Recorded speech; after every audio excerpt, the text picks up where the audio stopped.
जय हिंद।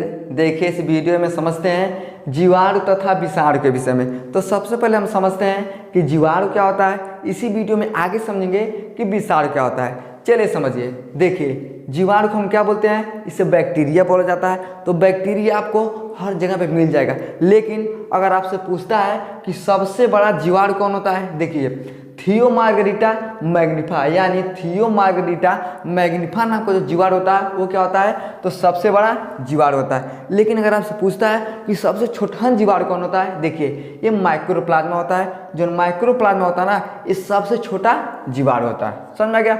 अब देखिए मापक इकाई, यानी हर चीज़ का कोनो न कोनो इकाई होना चाहिए ना मापने के लिए। जैसे हम आपके पास चावल लेके जाते हैं तो आप क्या करिएगा, किलो में नापिएगा।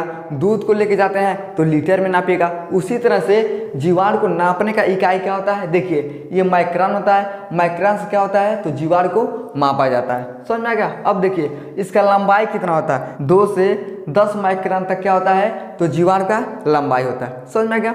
अब देखिए अगर पूछता है कि हम जीवाणु को किससे देखेंगे, देखने के लिए कुछ होना चाहिए ना। अब देखिए अगर आपका आँख खराब होने लगा तो आदमी तुरंत चश्मा लगा देता है। उसी तरह से जीवाणु को किससे देखा जाता है, देखिए ये सूक्ष्मदर्शी से हम क्या कर सकते हैं, तो जीवाणु को देख सकते हैं। अगर पूछता है कि जीवाणु में क्या क्या चीज़ पाया जाता है, देखिए जीवाणु में गुणसूत्र राइबोसोम, यानी गुणसूत्र और राइबोसोम किस में होते हैं, तो ये जीवाणु यानी बैक्टीरिया में होते हैं। तो राइबोसोम के विषय में हम कोशिका के विषय में बता दिए हैं, उस वीडियो को आप लोग देख लीजिएगा। अब समझिए, देखिए जीवाणु क्या होता है, ये स्वतंत्र रूप में रहता है। यानी जो बैक्टीरिया होता है ससुरा ना, ये स्वतंत्र होता है। होता कहाँ है, तो देखिए जो जीवाणु होता है ना, ये पानी में, हवा में, मिट्टी में। अब पानी पीजिएगा ना तो उसमें भी क्या होता है, जीवाणु होता है। सांस लीजिएगा, हवा हमारे अंदर आता है, उसमें भी जीवाणु होता है। मिट्टी में, अब देखिए भाई ये मिट्टी से कोनो अलग नहीं रह पाएगा। तो जितना भी घर द्वार पेड़ पौधे सब होते हैं, इंसान होते हैं, सब कहाँ रहते हैं, तो मिट्टी में ही होते हैं। तो जो जीवाणु होता है ये पानी में, हवा में, मिट्टी में, ये सब जगह रहता है। अब एक बात बताइए, हम पानी पे कंट्रोल कर सकते हैं? पता चलेगा कि लगा है प्यास चाहेंगे, नहीं हमको 1 गिलास पानी चाहिए। पता चलेगा ज़्यादा पानी नहीं पियेंगे तो धीरे धीरे नशे सूख जाएगा, आदमी मर जाएगा। सांस में रोक लगा सकते हैं? पता चलेगा कि सांस कम, अरे बाप सांस में नहीं ले पा रहे, फेफड़ा पर सब सांस नहीं जाएगा, धीरे झुरा जाएगा, आदमी मर जाएगा। अगर मिट्टी नहीं रहेगा तब भी हम जीवित नहीं रह सकते। इसलिए जो जीवाणु होता है ये पानी में, हवा में, मिट्टी में, सब जगह पाया जाता है। इसलिए इसे क्या बोला जाता है, तो ये स्वतंत्र रूप से रहता है। इसके ऊपर अपना अधिकार हम नहीं कर सकते। समझ में आ गया। अब यहाँ आप समझिए, देखिए जो जीवाणु होता है ना, ये लाभ और हानि दोनों पहुँचाता है। अब कहिएगा ये कैसे लाभ और हानि पहुँचाएगा, तो ध्यान समझिए। बाबू आप क्या करते हो, पानी पीते हो ना, तो पानी में क्या होता है, बैक्टीरिया होता है। तो जो बैक्टीरिया हम पीते हैं तो हमारे शरीर को खराब करता है, क्या बढ़िया से रखता है। पानी नहीं पीजिएगा तो पता चलेगा कि आदमी मर जाएगा। तो देखिए जो बैक्टीरिया होता है ना, ये कुछ लाभ वाले होते हैं, कुछ हानि वाले होते हैं। जैसे दूध को पीजिएगा, दही को खाइएगा तो उसमें सब क्या होता है, बैक्टीरिया होता है। पानी पीजिएगा उसमें बैक्टीरिया होता है। वो जो बैक्टीरिया सब होते हैं वो लोग क्या होते हैं, वो लाभ वाले होते हैं, यानी हमारे शरीर को अच्छे से रखते हैं। लेकिन कुछ बैक्टीरिया तो हानि भी पहुंचाते हैं। समझ में क्या। अब देखिए जो जीवाणु होता है ना, ये एक कोशिकीय होता है। जो जीवाणु होता है ये सजीव और निर्जीव दोनों में पाया जाता है। देखिए जो बैक्टीरिया सब रहेगा ना, आदमी अगर मर जाएगा तब वो पाया जाएगा, और जीवित रहेगा तब वो पाया जाएगा।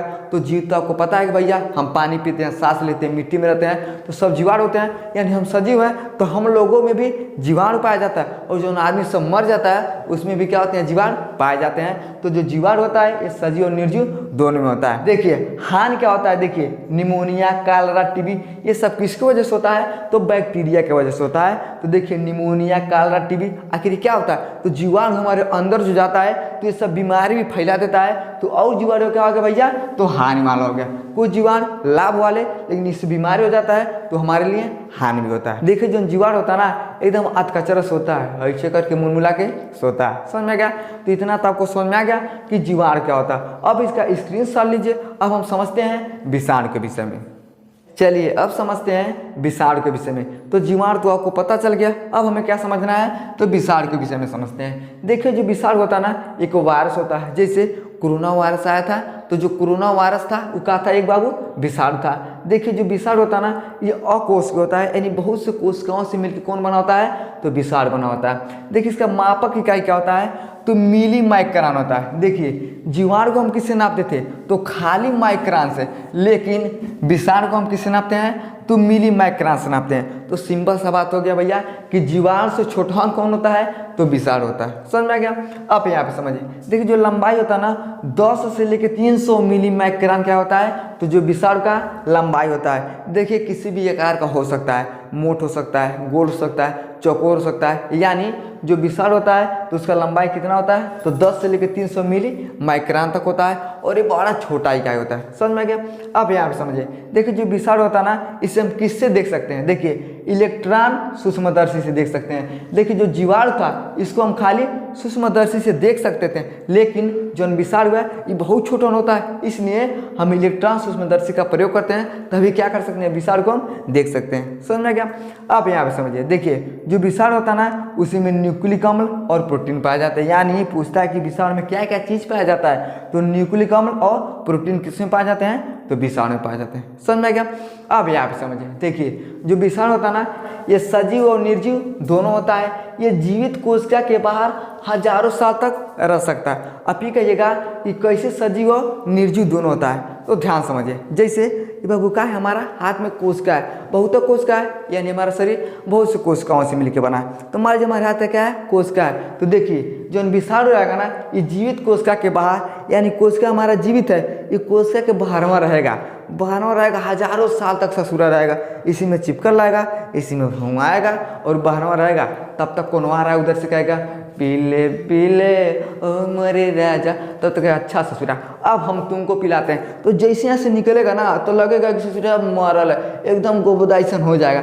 और जैसे निकल के जाएगा आप कहेगा कि भैया अब पीले पीले नहीं, अब हम तुमको पिलाएंगे डॉक्टरी में, अब तू ससुरा बोतल पिएगा। तो क्या करता है, ये हमारे कोशिका के बाहर में क्या करेगा, हजारों साल तक ऐसे रहेगा, एकदम निस्वाइल रहेगा, ऐसे आंखों को झपकेगा। लेकिन ये जैसे निकलेगा ना तो लगेगा कि अभी एकदम मर गई है, और जैसे दूसरे के शरीर में घुसता है तुरंत क्या होता है, तैयार हो जाता है। कहता दया तेरी के यहाँ पे थे तब वो जीवित थे, और जैसे हम जा रहे थे तो लगता था कि हम मर गए थे, लेकिन जैसे दूसरे के देह में घुसे हम फिर जीवित हो गए।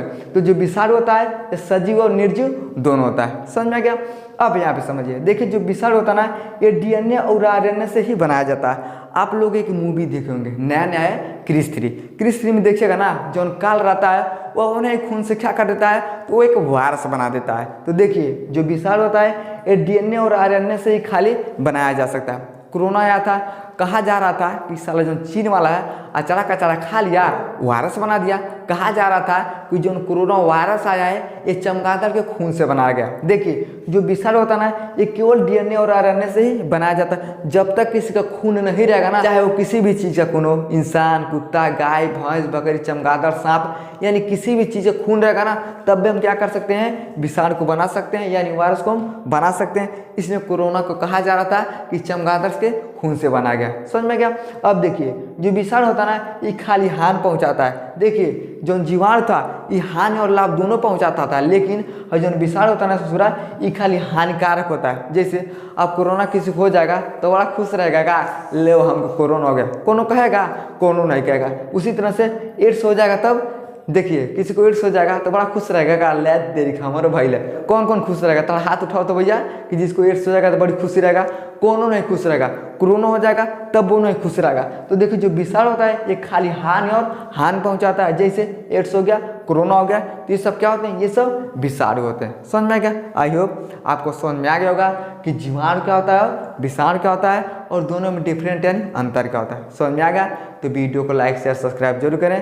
जय हिंद, वंदे मातरम। तब तक के लिए धन्यवाद, मिलते हैं अगले वीडियो में।